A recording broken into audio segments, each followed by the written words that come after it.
and let us all do we can to build a better future. A very interesting exchange, and I was very interested to see that they let this sort of an expert who talked this way on TV. All right, let's talk about it. Let's go watch it first. Look, the only state where you flip a Republican into a Democrat is in Georgia. Lucy McBath managed to keep her seat. All last week, you had sort of mainstream Democrats and liberal Democrats arguing about defund the police. Lucy McBath is literally a mother of the movement. She ran for office in an Atlanta suburban district because her unarmed son was shot by a white guy in Florida. If she can keep her seat in Atlanta, maybe she's got a message for people. If Georgia is a place where you can flip a Republican seat, maybe they've got a message. I think too many times the people want to listen to the consultant class in the Democratic Party instead of listening to the people who can actually win. And when you listen to the people who've actually won, you tend to be more successful on Election Day. Wow. We are much obliged to both of these gentlemen for making time for us tonight. To Jason really Johnson, to John Meacham, our sincere thanks. And also, I think they need... All right, so great video. Yeah, and I just want to say, what's his name again? I keep forgetting his name because I don't care about him as a person or a journalist. The guy that was that got the host again, the guy that lied about being shot at in Iraq. Oh wow, the name is on my tongue. I don't think it matters who he is, but so my surprise was that they had a guy that was like making the point that we made, actually the point AOC made, which was, hey, the progressives are actually the people that held and grew seats. And everyone else, the extreme centrists, they lost them. It's amazing that happened. That's factual information of a thing that factually happened.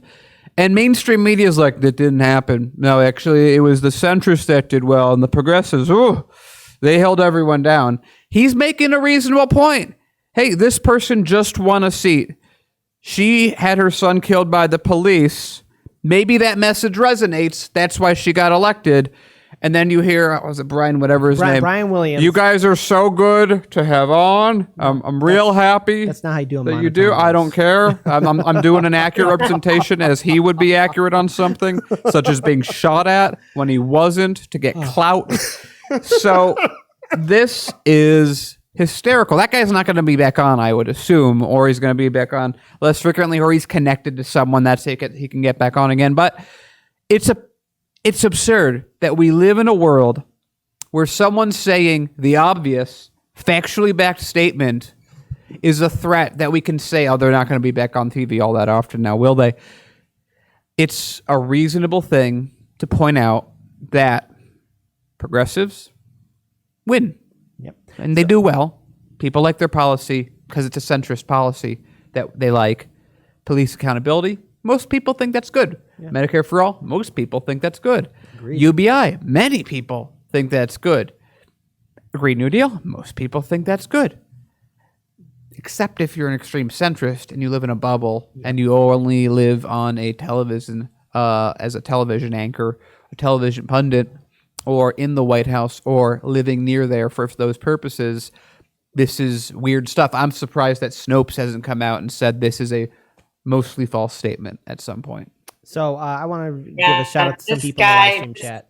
Sorry, guys. Yeah, this guy, Jason Johnson, was let go for about 5 months this year for anti-Bernie rhetoric, actually. So I'm actually kind of surprised that he was the one who mentioned this, because he basically said that Sanders supporters were racist white liberals back in February. And that yes, we did. He called Nina Turner and Brianna Joy Gray people from the island of misfit black girls.